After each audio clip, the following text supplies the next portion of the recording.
ಅಲ್ಲರಿ ಈಗ ಸತ್ಯ ಹರಿಶ್ಚಂದ್ರನಿಗೆ ಏನಾಯ್ತು ರೀ? ಮತ್ತು ಅಂತಿಮವಾಗಿ ಏನಾಯ್ತು? ಅಂತಿಮವಾಗಿ ಜಯ ಇದ್ದೇ ಇರ್ತದೆ ಸತ್ಯಕ್ಕೆ.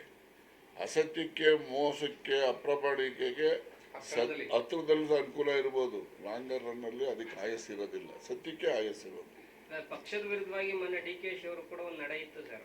ಅವ್ರು ಏನ್ ಬೇಕಾದ್ರೂ ಹೇಳ್ಬೋದು ಅಂತ ಹೇಳಿದೀನಿ, ಅವ್ರು ಏನ್ ಬೇಕಾದ್ರೂ ನಡೀಬೋದು ಅಂತ ಹೇಳಿದೀನಿ. ಈಗ ನೋಡಿ, ಕೆಲವು ಜನಕ್ಕೆ ಒಂದೊಂದು ಶಕ್ತಿ ಇರ್ತದೆ, ಒಬ್ಬೊಬ್ರಿಗೆ ಒಂದೊಂದು ಶಕ್ತಿ ಇದೆ. ನಾವು ಸತ್ಯ ಹೇಳಿ ಅರಗಿಸ್ಕೊಳ್ಳೋ ಶಕ್ತಿ ನಮಗಿಲ್ಲ. ಅವರು ಏನು ಹೇಳಿದ್ರು ಕೂಡ ಅರಗಿಸ್ಕೊಳ್ಳೋ ಶಕ್ತಿ ಇರ್ತದೆ, ಹೇಳಿರ್ತಾರೆ. ಅದಕ್ಕೆ ನಾನೇನು ಕಾಮೆಂಟ್ ಮಾಡಕ್ ಹೋಗೋದಿಲ್ಲ. It is his capacity. ಅದು ಜನ ತೀರ್ಮಾನ ಮಾಡ್ತಾರೆ.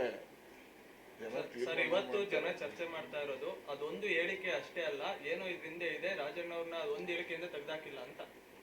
ಅದು ನೋಡಿ, ನನಗೂ ಅದೇ ಅನಿಸುತ್ತೆ. ನಾನು ರೈಟ್ ಫ್ರಮ್ ಬಿಗಿನಿಂಗ್ 3 DCM ಹೇಳಿದೆ, ಆಮೇಲೆ ಹನಿ ಟ್ರ್ಯಾಪ್ ಬಗ್ಗೆ ನಡೆದಂಥ ಪ್ರಯತ್ನದ ಬಗ್ಗೆ ಹೇಳಿದೆ.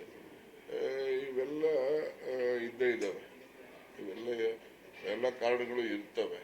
ಅದರಿಂದ ಒಂದೇ ಕಾರಣದಿಂದ ಆಗಿದೆ ಅಂತಲೂ ನಾನೇನು ಅನ್ಕೊಳ್ಳೋಣ. ಆಗ್ಲಿ ನಡೀರಿ. ಈಗ ಅಧಿಕಾರ ಹೋದ ಕ್ಷಣಕ್ಕೆ ಏನ್ ತಿರ್ಗಾ ಬರೋದಿಲ್ಲ ಅಂತ ಏನಿಲ್ಲ, ಸಂದರ್ಭ ಬಂದಾಗ ಬರ್ತದೆ. ನಾನು ಯಾವ ಪಾರ್ಟಿಗೂ ಹೋಗೋದಿಲ್ಲ. ನಾನು ಕೇಳ್ಬಿಡಿ, ನಾದೊಂದು ನಿಮ್ಗೆ I wanted to make it very very clear. ಇರಪ್ಪ ನಡಿ, ಅವ್ರು ತಿಂದು ಕೊಡ್ತೀನಿ. I wanted to make it very very clear. I will not leave the Congress party. I will not join any other party. Why should I join? Congress has given me everything. ಗೊತ್ತಾಯ್ತಾ? ನಾನು 2004ರಲ್ಲಿ ನಾನು MLC sitting member ಇದ್ದೆ. ನನಗೆ ನೀನು ನಿಲ್ಲೋದು ಬೇಡ ಅಂತೇಳಿ ನಾನೇನು ನಿಲ್ತಾ ಇರಲಿಲ್ಲ.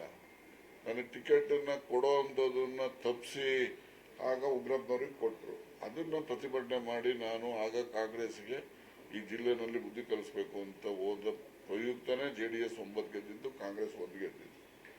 ಇನ್ನು ಮುಂದೆ ಯಾವುದೇ ಕಾರಣಕ್ಕೆ ನಾನು ಕಾಂಗ್ರೆಸ್ ಪಕ್ಷ ಬಿಡೋದು ಅಂಶನೂ ಇಲ್ಲ, ಬೇರೆ ಯಾವುದೇ ಪಕ್ಷಕ್ಕೂ ಕೂಡ ಸೇರ್ತಕ್ಕಂಥದ್ದು ಅವಶ್ಯಕತೆ ನನಗೆ. ಆಹ್ವಾನ ಬಂದಿತ್ತ? ಯಾವ ಆಹ್ವಾನ? ನೀವು ಸರಿಗೆ ಸೇರೋದಿಲ್ಲ ಅಂತ ಹೇಳಿದ್ಮೇಲೆ ಯಾವ ಆಹ್ವಾನ? Okay, thank you.